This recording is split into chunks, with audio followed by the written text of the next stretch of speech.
Assalomu alaykum yerliklar. Sizlar bilan yana Dodon fermer. Yodingizda bo'lsa, ushbu Maximus nomli qo'zi qo'chqorimni 2025-yil dekabr oyida Instagram sahifamda sotuvga qo'ygan edim.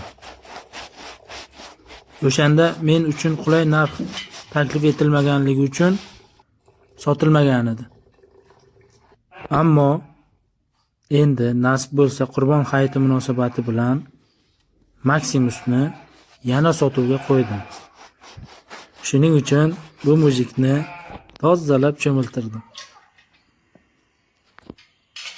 Narxini 6 million so'm deyapman. Ustida kelishamiz.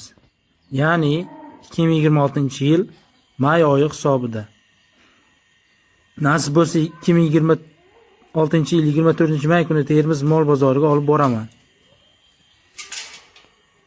O'sha yerda ham ko'rishingiz mumkin. E'tibor uchun rahmat.